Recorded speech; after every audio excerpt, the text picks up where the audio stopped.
پڑھ لیتے ہیں. اپنی مشکلوں کو ذہن میں لائیے اور تصور کیجئے کہ حضور ہماری مشکلوں کے بارے میں بھی کچھ ارشاد فرما دیجئے تو ہماری بگڑی بھی بن جائے. شہاب کس نوازی کن طبیبا چارہ سازی کن مریض درد اسیانم اغثنی یا رسول اللہ. مریض درد اسیانم اغثنی یا رسول اللہ ہماری بگڑی بنا دیجئے. اب آگے چلتے ہیں میرے پیارے اسلامی بھائیوں. اب یہاں ایک تو صحابہ کرام علیہ رضوان کا جو ایمان اور عقیدہ پتہ چلا نا، یہ مجھے اور آپ کو بھی سکھاتا ہے کہ ہمیں جب اللہ کی بارگاہ میں کوئی التجا پیش کر رہے ہیں، جب رسول پاک علیہ الصلوۃ والسلام کا وسیلہ پیش کر کے عرض کر رہے ہیں، اگر دعا قبول نہیں ہو رہی، کام نہیں بن رہا، تو اس در سے مایوس نہیں ہونا ہے. ہمیں پکارتے رہنا ہے، ہمیں التجا کرتے رہنا ہے، اور اگر کام نہیں ہو رہا تو یہ سمجھنا ہے یہی میرے لیے بہتر ہے. لوگ دعا چھوڑ دیتے ہیں، لوگ نبی پاک کی بارگاہ میں التجا کرنا چھوڑ دیتے ہیں. ایسا کبھی نہ کریں، دل کو ان سے جدا نہ کریں، بلکہ گڑ گڑاتے رہیں، مانگتے رہیں. ضرور کرم ہوگا، کیونکہ پڑے ہی رہنے سے کام ہوگا. مانگتے چلے جانا ہے، انشاءاللہ جھولی بھری جائے گی، اور ایسی بھرے گی کہ کوئی کمی باقی نہ رہے گی. مانگیں گے مانگے جائیں گے، منہ مانگی پائیں گے. انشاءاللہ مایوس نہیں ہونا ہے. مانگیں گے مانگے جائیں گے، منہ مانگی پائیں گے. سرکار میں نالا ہے نہ حاجت اگر کی ہے. لا کس کو کہتے ہیں عربی میں؟ نہیں. نبی پاک نا نہیں فرماتے، لا نہیں فرماتے. اچھا کچھ لوگ ہوتے جو منع نہیں کرتے مگر کنڈیشن کر دیتے ہیں، دیکھو اگر میرا یہ کام ہو گیا نا پھر تمہاری مدد کر دوں گا. ایک جگہ سے پیسے آنے ہیں، دعا کرو وہ کام ہو گیا، پیسے آ گئے پھر تمہیں یہ دے دوں گا. اگر کے ساتھ بندہ وعدہ کرتا ہے. آقا کا دربار وہ ہے جہاں لا بھی نہیں ہے، جہاں اگر بھی نہیں ہے، جو جاتا ہے اسے عطا فرماتے ہیں. مانگیں گے مانگے جائیں گے، منہ مانگی پائیں گے. سرکار میں نالا ہے نہ حاجت اگر کی ہے. قرآن پاک کی ایک آیت کئی بار سنی ہوگی. اللہ قرآن میں فرماتا ہے وَإِن تَعُدُّوا نِعْمَةَ اللَّهِ لَا تُحْصُوهَا. اور اگر تم اللہ کی نعمتیں گنو، کاؤنٹ کرو تو انہیں شمار نہیں کر سکو گے. جنہوں نے آیت سنی ہے نعمتیں کے بارے میں جب بھی بیان ہوتا ہے نا تو نارملی ہم اپنے باڈی پارٹس پر غور کرتے ہیں، اور واقعی ہمارا جسم بھی اللہ کی اتنی بڑی نعمت ہے کہ اسی کو کاؤنٹ نہیں کر سکتے. آنکھیں، کان، ہاتھ، انگلیاں ہیں، آگے چلیں تو پیر، گردے، پھیپڑے، دل، کیا کیا رب نے نہیں دیا ہے اور بن مانگے دیا. یہ اتنی نعمتیں ہیں. اسی پر اگر میں بیان کرتا جاؤں کہ جناب یہ سانس کا اندر لینا اور باہر نکال دینا، پانی پی کر جناب یورین کو پاس کر دینا. ابھی میں پچھلے دنوں ڈائلیسس سینٹر کے لیے دورہ کرنے ہم گئے تھے، تو ڈائلیسس مشین کو پہلی بار میں نے بڑے کلوزلی سمجھا تو پتا چلا کہ باقاعدہ اتنی بڑی لاکھوں روپے کی مشین آتی ہے اور وہ گردے کا کام کرتی ہے. اور کام کیا کرتی ہے کہ خون جو ہے اس کے اندر جاتا ہے اور جناب وہ صاف ہو کر واپس جو ہے وہ باڈی میں آتا ہے. اللہ اکبر کہ جو کڈنی کا وہ کام کرتی ہے. تو مجھے اندازہ ہوا کہ جو ہمارے گردے ہیں وہ اللہ نے کتنی بڑی ہمیں نعمت دی ہے. یعنی 20-20 لاکھ روپے، 25-25 لاکھ کی 4 گھنٹے ڈائلیسس کا پیشنٹ وہاں بیٹھتا ہے. بڑا تکلیف دہ عمل ہے، بڑی بڑی سوئیاں لگتی ہیں، اس کی رگوں کو کاٹ کر باقاعدہ ایک پورا سسٹم بنایا جاتا ہے. اللہ کسی دشمن کو بھی یہ بیماری نہ عطا فرمائے، ہماری نسلوں کو بھی اس بیماری سے دور فرمائے. مگر آپ غور کریں، صبح و شام میں پانی پی رہا ہوں، یورین بن کے نکل رہا ہے، صبح و شام میرا خون صاف ہو رہا ہے، یہ مشین بغیر رکے کام کر رہی ہے. مجھے کچھ بھی نہیں پتا، اللہ نے اتنی نعمتیں دی ہیں. مگر میرے پیارے اسلامی بھائیوں، آج میرا موضوع چونکہ کچھ اور ہے کہ اتنی ساری نعمتوں کے بعد بھی اگر غور کریں نا تو یہ تو ہم اپنے اندر ہی نعمتیں ڈھونڈ رہے ہیں. اس کائنات کے ذرے ذرے میں رب کی جو نعمتیں ہیں، بہت سارے کیڑے مکوڑے، یہ اللہ کی بہت بڑی نعمت ہے. ہمیں نہیں پتا کہ کس کا کیا کام ہے. پرندے، چرندے، تتلیاں، مکھیاں ہیں، یہ سب اللہ نے کس لیے بنایا؟ یہ ہمارے لیے بنایا ہے. تو سائنس بھی کہتی ہے کہ بیکٹیریاز بھی کچھ ہوتے ہیں جو ہمارے لیے بڑے اچھے ہوتے ہیں. اب پچھلے دنوں میں ایک تحقیق پڑھ رہا تھا کہ جو ڈیٹاکس واٹر ہوتا ہے، آپ نے دیکھا ہوگا آج کل لوگ پیتے ہیں پانی کے اندر ککڑی وغیرہ ڈال دیتے ہیں، پودینہ ڈال دیتے ہیں یا سیب ڈال دیتے ہیں، اور پھر سارا دن وہ پانی پیتے رہتے ہیں. تو بتایا جاتا ہے کہ یہ چیزیں ڈالنے کی وجہ سے ایک بیکٹیریا پیدا ہوتا ہے. بچپن سے ہم نے تو یہی سنا کہ بیکٹیریا بڑا نقصان دہ ہوتا ہے. فرمایا گڈ بیکٹیریا ہے. یہ بیکٹیریا جب پیٹ میں جاتا ہے تو آپ کے پیٹ کے ہاضمے کو بہتر کر دیتا ہے. تو اللہ کی شان دیکھیں کہ کس کا کیا کام ہے. اب ہمیں آہستہ آہستہ چیزیں سمجھ آ رہی ہیں، مگر میرے رب نے تو بنائی ہے نا. تو آپ غور کریں، اللہ کریم نے جو پوری کائنات زمین پر جو کچھ ہے کس کے لیے بنایا؟ اے اشرف المخلوقات، آپ کو مبارک ہو.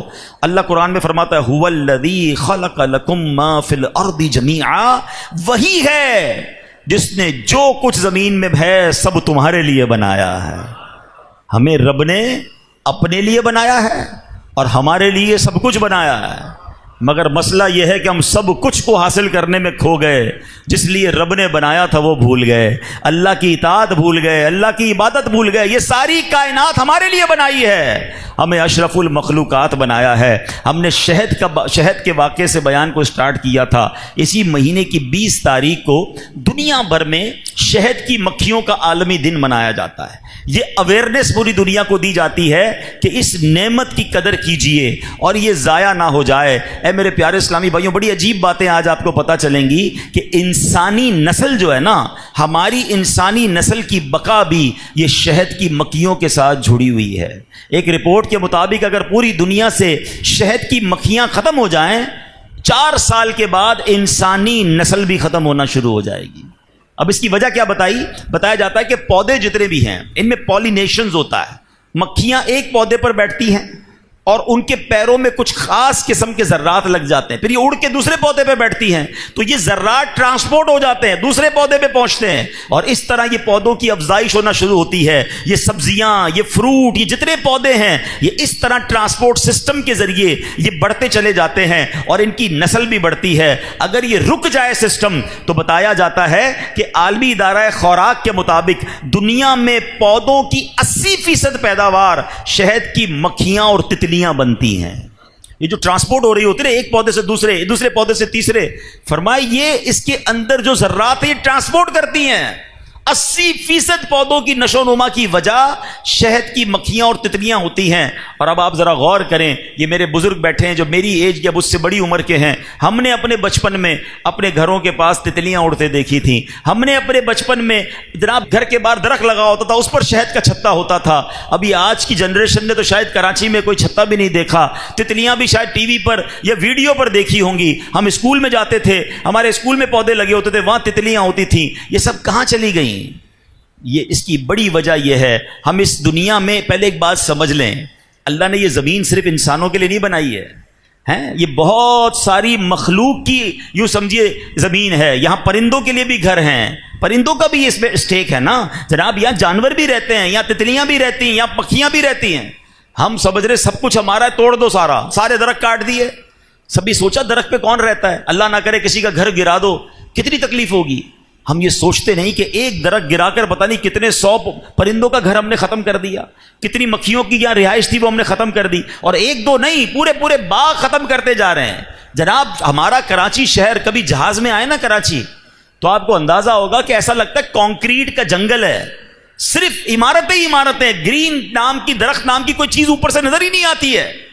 میں دنیا بھر میں سفر کرتا ہوں یار، جہاز اترنے سے پہلے جب ہم ملک کھڑکی سے نیچے دیکھتے ہیں نا تو آدھا ملک گرین نظر آتا ہے، ہر طرف سبزہ ہے، پھر بیچ میں کچھ مکان ہوتے ہیں. ہمارے یہاں تو کانسیپٹ ہی ختم ہو گیا ہے کہ درخت کا کیا کرنا ہے، پودوں کا کیا کرنا ہے. پہلے ہر گھر کے باہر کوئی پودا لگتا تھا، لوگ اپنی کھڑکیوں میں پودے اگاتے تھے، اور ہم سمجھتے جناب یہ صرف خوبصورتی نہیں، یہ ایکو سسٹم ہے، یہ اللہ کی مخلوق کو دعوت دیتی ہے آپ کے پاس. یہ مخلوق شہروں میں آتی ہے، رہتی ہے، ورنہ آہستہ آہستہ یہ مخلوق ختم ہوتی جا رہی ہے. اور پھر یہ جو گرمی بڑھ رہی ہے اس کی بھی بڑی وجہ یہی بتائی جاتی ہے کہ جناب جو گلوبل کلائمیٹ چینج ہے اس کی بڑی وجہ یہ ہے کہ بڑی تیزی سے دنیا میں درخت کٹ رہے ہیں، فارسٹ کم ہو رہے ہیں، باغات کم ہو رہے ہیں، اور اس کی بنا پر یہ آپ دیکھیں کتنی گرمی پڑتی جاتی ہے. تو اللہ کرے کہ یہ بات ہمیں سمجھ آئے اچھی نیتوں کے ساتھ. اب آپ غور کریں، سائنس یہ کہتی ہے تو لوگ کہتے ہیں یار یہ بات بڑی اچھی کر رہے ہیں. ارے میں سائنس کی بعد میں مانوں، پہلے اپنے نبی علیہ الصلوۃ والسلام کی بات مانوں کہ میرے آقا فرماتے جس کا مضمون ہے کہ درخت لگاؤ یہ صدقہ جاریہ ہے. جب تک اس سے مخلوق فائدہ اٹھائے گی، پرندے فائدہ اٹھائیں، حدیث کے الفاظ ہیں، اللہ کی کوئی بھی مخلوق فائدہ اٹھائے گی لگانے والے کو اس کا ثواب ملتا رہے گا. میرے آقا نے خود اپنے ہاتھوں سے پودے لگائے ہیں شجر کاری یہ نبی پاک کا طریقہ ہے. تو مسلمان کے لیے تو یہی کافی تھا. سائنس بتاتی نہ بتاتی ہم اس سنت پر عمل کرتے، ہم خوشحال رہتے، ہمارے بچے پرندوں کو دیکھتے. ہم صبح اٹھتے تھے کراچی میں، ہمیں کوئل کی آواز آتی تھی، ہمیں بڑے اچھے اچھے پرندوں کی آواز آتی تھی. اب وہ ساری آوازیں پتہ نہیں کہاں گئیں کیونکہ ہم نے درخت کاٹ کاٹ کے ان مخلوقوں کو اپنے آپ سے دور کر دیا. تو اے میرے پیارے اسلامی بھائیوں، میں صرف کراچی کی بات نہیں کر رہا، آپ سب سے یہ گزارش کروں گا کہ اللہ کی ان مخلوق کی قدر کیجئے. یہ رب نے کائنات کو ہماری خدمت کے لیے بنایا ہے. اگر ہم ان چیزوں کو دور کرتے چلے جائیں گے اس کا نقصان ہمیں اٹھانا پڑ رہا ہے اور آگے بھی جا کر اٹھانا پڑ سکتا ہے. اب آؤ، میرے رب نے قرآن میں شہد کی مکھی کو نصیحت کی. اب سنیں کیا خوبصورت کلام، قرآن کا انداز دیکھیں. اللہ قرآن میں ارشاد فرماتا ہے، اچھا مزے کی بات یہ ہے شہد کی مکھی کی اہمیت شاید ہمیں نہ پتا ہو. قرآن میں صرف ذکر نہیں ہے، قرآن کی پوری سورت کا نام سورہ نحل ہے. نحل کہتے ہیں شہد کی مکھی کو، اور یہ 14ویں پارے میں یہ سورت موجود ہے. اللہ قرآن میں فرماتا ہے وَأَوْحَى رَبُّكَ إِلَى النَّحْلِ أَنِ اتَّخِذِي مِنَ الْجِبَالِ بُيُوتًا وَمِنَ الشَّجَرِ وَمِمَّا يَعْرِشُونَ. اور تمہارے رب نے شہد کی مکھی کے دل میں یہ بات ڈال دی کہ پہاڑوں میں اور درختوں میں اور چھتوں میں گھر بناؤ. اللہ نے یہ بات ان کے دلوں میں ڈالی ہے کہ کہاں گھر بنانے؟ پہاڑوں میں، چھتوں میں اور گھروں میں. ثم کلی من کل الثمرات فاسلکی سبل ربک ذللا. اور فرمایا پھر ہر قسم کے پھلوں میں سے کھاؤ اور اپنے رب کے بنائے ہوئے نرم اور آسان راستوں پر چلتی رہو. پھر آگے کیا فرمایا؟ یخرج من بطونها شراب مختلف الوانه فیہ شفاء للناس. اس کے پیٹ سے ایک پینے کی رنگ برنگی چیز نکلتی ہے، اس میں لوگوں کے لیے شفا ہے. ان فی ذلک لآیات لقوم یتفکرون. فرمایا بے شک اس میں غور و فکر کرنے والوں کے لیے نشانیاں ہیں. اللہ اکبر. سائنس حیران ہے. یہ قرآن کا یوں سمجھیے اشارہ ہے کہ اس میں تحقیق کرو، اس میں ریسرچ کرو، اس میں غور و فکر کرو، تمہیں اللہ کی قدرت کے ایسے ایسے نظارے ملیں گے. آج بھی عقلیں حیران ہیں. اگر فقط شہد بنانے کا فلسفہ سمجھ لیا جائے، اس میں مکھیوں کو اللہ نے کیسی کمال کی حکمت عطا فرمائی یہ سمجھ لے تو انسان حیران ہو جاتا ہے کہ جو رب مکھی کے اندر یہ پورا نظام داخل کر سکتا ہے وہ کیسا قادر مطلق ہے، وہ اس کائنات کا نظام کیسا چلانے والا ہے. اب ذرا غور سے سنتے جائیے اور اللہ کی قدرت کو سمجھتے بھی جائیے، جھومتے بھی جائیے کہ میرا رب کیسا باکمال اور کس طرح کمال کو پیدا کرنے والا ہے. علامہ دمیری رحمۃ اللہ تعالی لکھتے ہیں شہد کی مکھیاں انتہائی ہوشیار اور عقل مند ہوتی ہیں. انہیں سال کے موسموں کی بھی واقفیت ہوتی ہے، یہ بالکل کلائمیٹ کو بھی سمجھ رہی ہوتی ہیں. بارش آنے والی ہے اس کا انہیں پہلے سے اندازہ ہو جاتا ہے. یہ ماہر انجینئر ہوتی ہیں، معمار ہوتی ہیں. فرمایا اپنا چھتا خود بناتی ہیں اور یہ چھتا 1000 خانوں پر مشتمل ہوتا ہے. اس کے باکسز ہوتے ہیں اور ہر باکس 6 کونوں والا ہوتا ہے.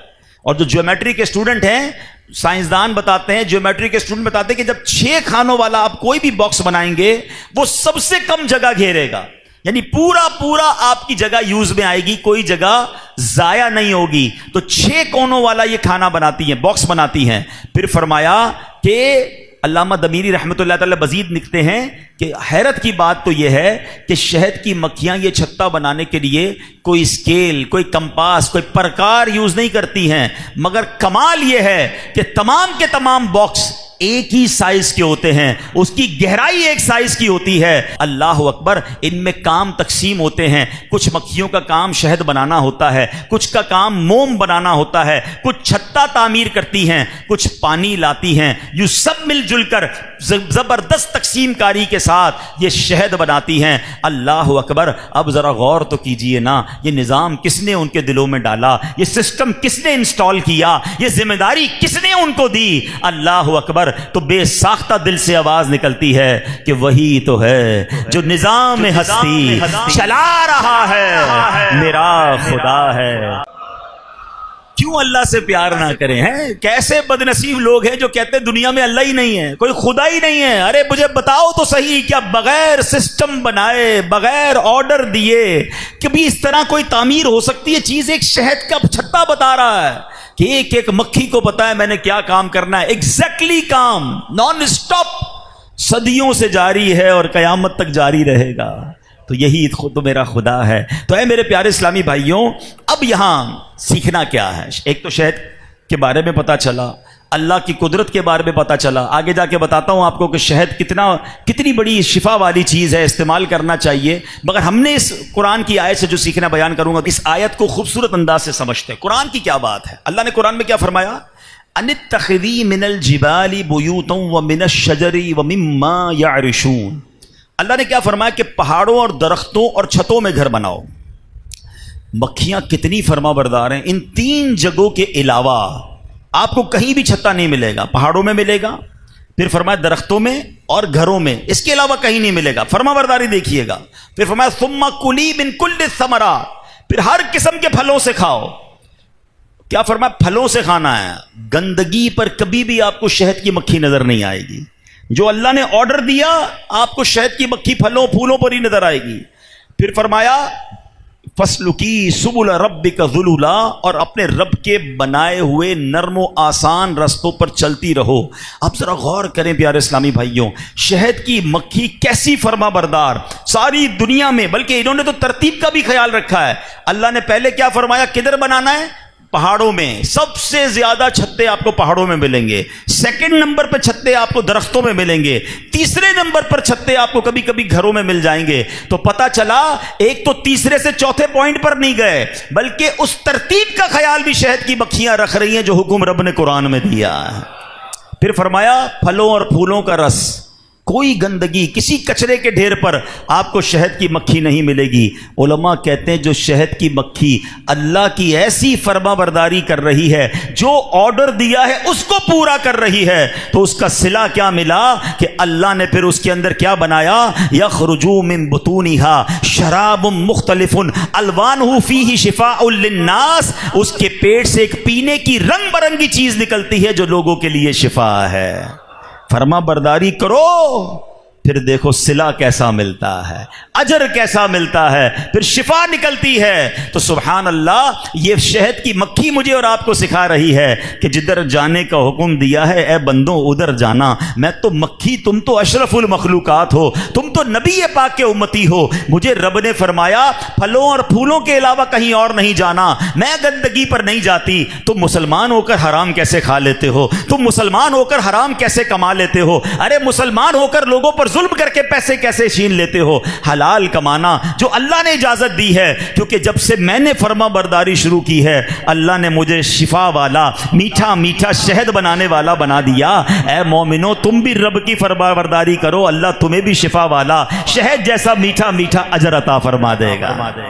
ہاں، حلال کھانے والے بڑے سکون میں رہتے ہیں، اللہ کی فرما برداری کرنے والے مزے میں رہتے ہیں، کیونکہ وہ رب کی فرما برداری کرتے ہیں۔ اللہ ان کی دنیا بھی اچھی کر دیتا ہے، ان کی آخرت بھی اچھی کر دیتا ہے۔ آپ دیکھیں سود کا کام کرنے والا، رشوت کا کام کرنے والا، چوری چکاری کرنے والا، ڈکیتی مارنے والا، مسلمانوں پر ظلم کر کے پیسے کمانے والا، آپ کو ٹینشن میں ہی نظر آئے گا۔ پیسے بہت ہوں گے، بہت پیسے، بنگلے، گاڑیاں، لیکن رات کو نیند آ رہی ہے، اس کو ہر وقت ٹینشن ہے ابھی چھاپا پڑ جائے گا، ابھی پولیس آ جائے گی، ابھی کوئی نہ کوئی نوٹس آ جائے گا۔ ارے اس پیسے کا کیا کرنا ہے جس پہ چین ہی نہیں ہے؟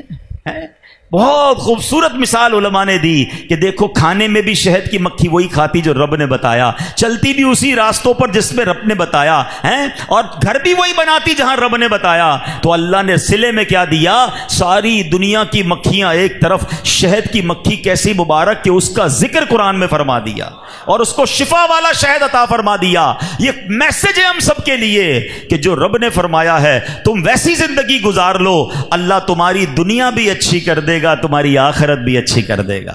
اللہ اکبر۔ اب شہد کا کمال دیکھو، یہ جو شفا والا فرمایا نا، طبی تحقیقات کے مطابق شہد میں آئرن اور وٹامنز اور اینٹی آکسیڈنٹ پائے جاتے ہیں۔ انہی خصوصیات کی وجہ سے شہد